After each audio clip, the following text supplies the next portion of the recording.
Hello again, everybody, and welcome to Week 9 of the High School Football Preview Show here on YouTube, Facebook, and Public Access Channel 13 here at the Altoona High School Football Preview Show. Got that all out without gasping for air. A lot of playoff games, a lot of games with playoff implications this week. And as usual, I am joined by Mike Boydum on my right, Andy Stein on my left, Dan Eisenberg, our creator, producer, everything is to the side of the camera. My name's Scott Franco. We don't even ask for stuff anymore because we basically gave up asking for stuff. I think maybe somebody will surprise us. But anyways, our first game we're going to look at, this is a game I think was originally going to be a Saturday, and it's now a Friday. Clearfield 6-2 versus BG 7-1. And this game is now going to be at Hollidaysburg. What do you know about Clearfield for the BG people? Well, it was supposed to be at Mansion Park, but there's something going on. I think it's like a Bandorama or something. But it was always going to be Friday. Oh, it was always going to be okay. What the clear? They're 6-2. Clearfield. Yeah. So they lost. They've lost to Bellwood and Huntington so far. That first game of the season, they lost to Bellwood and they lost a 1-point game to Huntington. They have Colton Ryan, who has stepped in for Brady Collins. You can't replace Brady Collins. He's one of the best players in the state last year. But Colton Ryan's done a good job. He's a physical running back. And they're actually pretty similar to BG in that they both really want to run the ball. But BG actually has been throwing the ball a little bit more. And Jake Kissel has proven that you can't stack the box against him because he can throw the ball. Threw a few touchdown passes last week, and Tyson Listokey is a very dangerous receiver for BG. He's developing into that. So I'm curious because BG was on TV in here last week, and I saw the graphics on the TV, and they had Kissel's a legitimate 6'3". Yeah, he's that big. Oh yeah, he's big. Good. Yeah, I don't know how much you've seen of Clearfield and everything because Clearfield usually has big guys on their team, but I think BG's line doesn't care. They'll block it. And I haven't seen Clearfield at all to know for sure, but yeah, we were just talking. Me and a guy I know from Rand, my hometown. We were just talking about Clearfield last week, and they said they might be a little bit down for their standards, but they're still a decent team. They'll probably still make a decent run through the District 9 playoffs. Probably win District 9, I would think. So really, yeah, it's going to keep on rolling for them. And Miles is a very good coach. Miles will figure out, and he'll have him ready to go against BG, too. And another interesting thing about this game is that last year, both these teams went undefeated in the Laurel Highlands East Conference, and they didn't play each other, obviously. So BG went to the championship game. This game has championship implications. If Clearfield would upset BG, they could get into the Laurel Highlands championship game next week. Who would there would be McCort-Carroll is undefeated right now.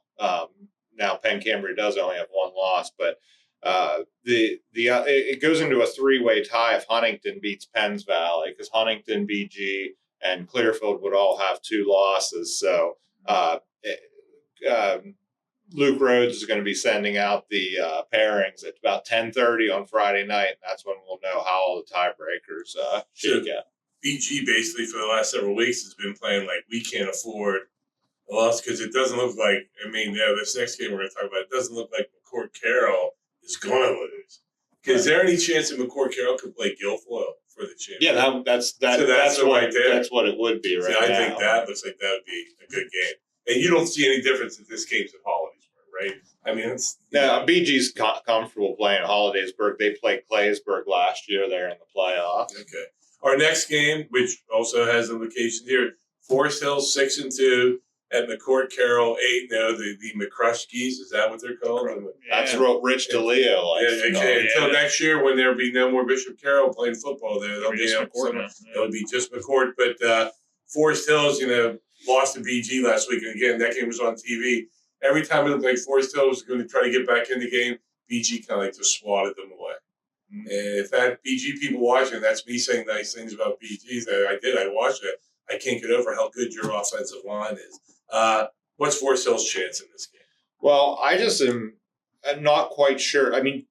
Xander Richardson's a really good player, but Forest Hills kind of fell apart at the end of last year. If you remember, they went in as the higher seed against Tyrone, and that was not a close game in the semifinals. So Forest Hills wants to try to pick up some momentum here because they don't want to enter the playoffs the way they did last year.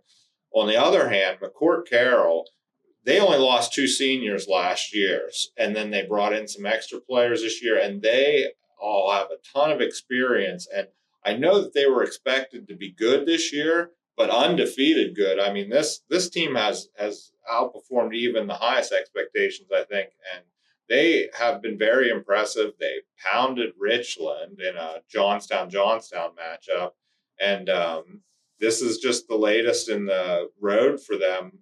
They've had lots of quality wins, so it's very likely that they're going to end up representing the Laurel Highlands West in the championship game. Is there any chance that Forest Hills would lose the last 2 games? Could they be out of the District 6, or could 6 and 4 still get in? No, because Forest Hills is in 3A, and Tyrone is 4 and 4, and Philipsburg's 4 and 4. So Forest Hills should be good. I think there are several power points ahead, not just the win. The McCort-Carroll's coach, Tom Smith, right? Coaching an undefeated team at this point in the year, just to pick your brain. Yeah. If you're coaching, what's your big concern is trying to get your team, like, don't worry about that 8-0 record, just worry about fourth. Because kids want to be undefeated. Yeah, sure. And I think I don't think any coach would have to say a whole lot for an undefeated team. That the kids want to be undefeated. They're amped and they're ready to go. So yeah, I think keep the status quo basically. Our next game, 2 4 and 4 teams. Philipsburg Osceola at Tyrone, and I'll let you just go because this game has big time implications. And as Andy was just saying there, that's the reason why Forest Hills can't really miss playoffs, because one of these teams is going to lose and then be gone. Yeah, so this is basically your brother last week called it a de facto playoff game. So it's a huge game for Tyrone, a huge game for Philipsburg. Philipsburg has gone on a little bit of a slide recently. That they have not shown the spark that they had at the beginning of the year. Like they have had a rough loss to Bald Eagle area, but Bald Eagle area is playing better, and they're actually in 2A threatening the teams at the bottom there to sneak into the playoffs. And Tyrone did something very interesting, I thought, last week is, they went away from Eli Woomer, quarterback, in the second half. They played Benoit, and your Coach Franco said that was a package that they had planned on putting in there. I just am not sure. Like, I guess it's so Eli Woomer can be a receiver for the team and give them an extra weapon. But it's interesting that they would wait this long to go to that, and we'll see how much of that package we see against Philipsburg.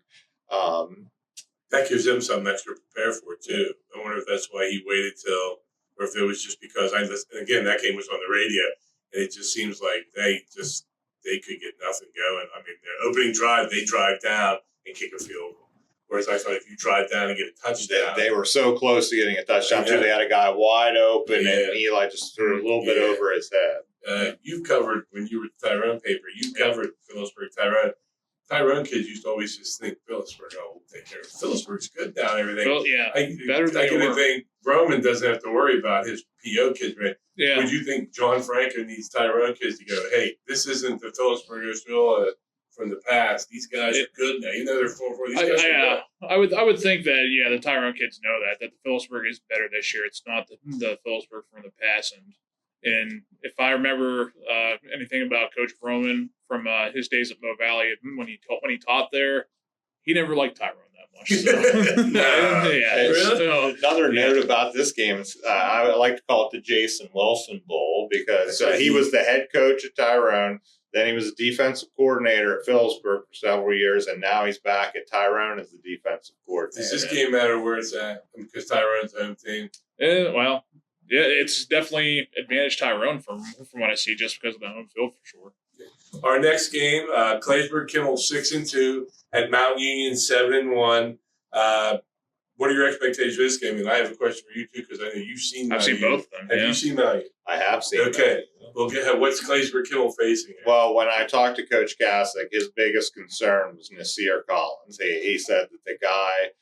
I said I thought it would be interesting. I said, well, you go up against Mason Campagna in practice. Like, is he similar to what you're facing in Nasir Collins? Because Mason will run the ball and he can throw the ball just like Collins.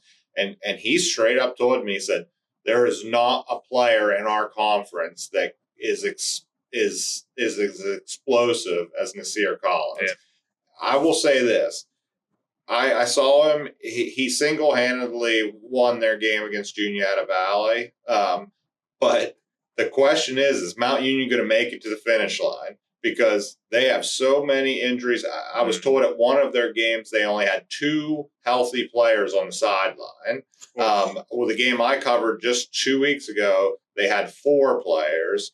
So this is a thin team, and Nasir is such a big part of the game plan that by the end of the game he's usually limping and stuff. If he would go down, that would really hamper Mount Union. And remember, Clearfield, Claysburg started off 2-2. They've won 4 straight, so this is a hot team going down there, and they still have a chance to create another 3-way tie with Juniata Valley and Mount Union, and still possibly win the ICC North. Well, I'm curious, Mount Union's offensive line. Big guys, stocky guys, or they basically just give him, he just only needs like a second gap to be able to get through because of his ability, athletic ability. I saw Mount Union against Glendale, and you know how big their line is. They're big. Those guys are all 250 plus. Glendale, because they had Danny Williams kid, the wrestler. They were all big. So like I was more impressed with Glendale's line that day. But I will say there are some comparisons between Campagna and Collins, but Collins is just way more quick, just way faster. But Mason can do a lot of things, just scrambling. He can do some damage too with his arm. He also leads the Mirrors coverage area in passing yards. Right? He does. Do you think that Claysburg would put a spy? Can you put a linebacker, or not even linebacker, because your linebacker is going to be really quick? Can you put take a strong safety or a free safety to say, okay, I would. Wherever he goes, I probably would. You go. Yeah, I probably would. And do they pass a lot? They can pass when they need to. He's thrown for 649 yards. And now, remember, at the beginning of the season, he was not their quarterback. Maddox Hobbs was their quarterback. He's one of the several players from Mount Union's out for the season. Come to think about it, when I saw him at Glendale as well, I don't think he was 100% after that game either. So, yeah, it is something to watch there. Our last game before our quick hits, we're going to go to Hollidaysburg 8-0 at Williamsport 4-4. What do you know about the Williamsport Millionaires? One of my favorite nicknames. The quarterback, Tevin Williams, he's pretty good. Coach Delatre said that they have a receiver cornerback that just recently took a trip to Penn State. So they have some athletes there. But I will say that they're 4-4, and they have not fared well recently. They're giving up a lot of points, and Hollidaysburg has been scoring a lot of points. So we'll see. I do think it's interesting now with Cole Delatre and Carter Muse are both closing in on 1,000 yards. And when you can have a quarterback that runs for 1,000 yards and he can hand off to a guy that's running for 1,000 yards, that's a tough thing to stop.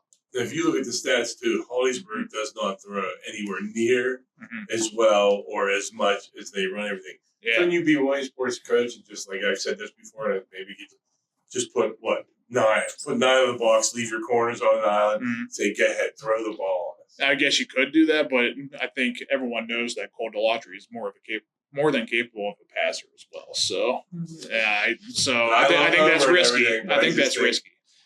He did say, Homer did say he'd like to see them work on their passing game a little bit and get it a little bit more in tune before the playoffs start. And then here's a game too, because I try to get you a thing.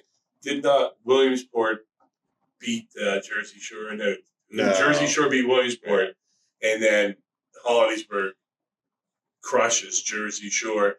How do you get your Hollidaysburg kids to say, okay, don't worry about it. Yeah, we crushed Jersey Shore, and Jersey Shore beat them. Williamsport's still going to be a tough game because he's going to get. Oh my God, we killed Jersey Shore. What are we going to do? I'd say it's kind of the same.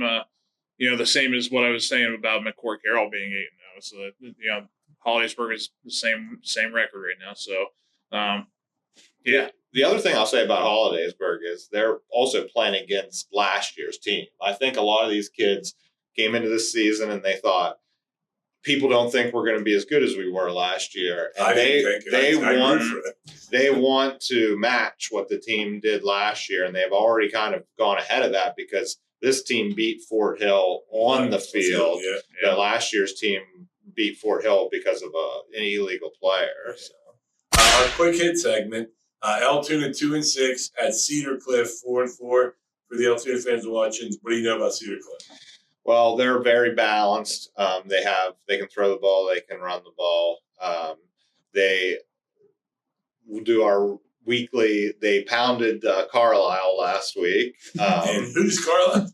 So that is usually a sign that it's going to be a good team that Altoona may have some struggles with, but Altoona just has to get going offensively. I mean, they're the lowest scoring team in the Mirrors coverage area. I know that they do play a much tougher schedule than everyone else, but they had that. I think they were winning like 10-7 or something. It was like going into the second half. And they just could not. The fourth quarter is when I think. Is that when it fell? Yeah, turnovers have just really hurt them this year. They have just because they've started passing the ball, the interceptions, they've thrown far more interceptions than they have under any year that Coach Niedermeyer has coached Altoona. And those have just been killer for Altoona so far this year. And I think a lot of people thought that was a game they could have won last week. Yeah. Chambersburg, I think, similar records with Altoona. Mm-hmm. This next game looks like a really good one for quick hits. Homer Center 6-2. Homer Center 1A or 2A? Well, they're 1A. 1A. Mm-hmm. So a possible BG foe. They're currently the number 3 seed. Yeah. And who's 2 then? Junior Valley? Yes. Okay, at Cambria Heights 7-1. What are the implications on this game? Well, Cambria Heights is still in a must-win situation because there are still double A, man. There are still 5 teams in double A that are 7-1 or better because McCort-Carroll's 8-0, and then there's 4 7-1 teams. So, I mean, if you lose, you're not having a home game, and you're going on the road against a team that is 7-1 or 9-1. So it is just murderer's row in 2A right now. And then you run into a 6-2 team that is playing for a lot because, I mean, Homer Center wants to be a top seed in 1A. So they could host the play. And they could still, get enough. They beat Cambria Heights. They could move ahead of Juniata Valley maybe and get a number 2 seed. And then you avoid seeing Bishop Guilfoyle until the championship game, which is what most of these 1A teams are going to want. Yeah, we don't want to lose to BG till the championship game. We'd like to get there first. Homer Center's going to think if they beat Cambria Heights, hey, that gives those kids, hey, if we can beat Cambria Heights, maybe we can beat Bishop Guilfoyle. Because I'd like to see Cambria Heights. They used to play BG years ago. Yeah. But I think they give them it would be a huge confidence boost for sure if they could beat Cambria Heights. But at the same time, Cambria Heights looking the same way. We got to win this game. And how often are you talking about a 7-1 team possibly playing a road game? And there's no crazy. Little Sisters of the Poor on their schedule. That's a joke between Mike and I. Then we're going to get our fun stuff now. We're going to go Andy's line of the week and then Mike's stat of the week. Andy, what is your line of the week this week? It's a hat! Short steps. Short steps are better than long steps. Well, speaking of Cambria Heights. Oh, what a segue! There we go. That's what makes television wonderful. Yeah.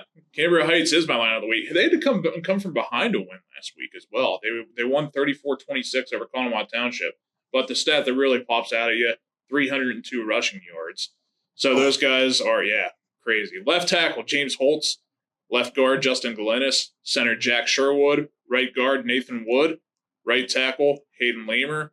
Tight end, Bryce Lewis. So Hey, good luck against Homer Center. And I think it was 3 different guys almost ran for 100 yards for Cambria Heights. So That's crazy. it was the line. It was that was getting it done.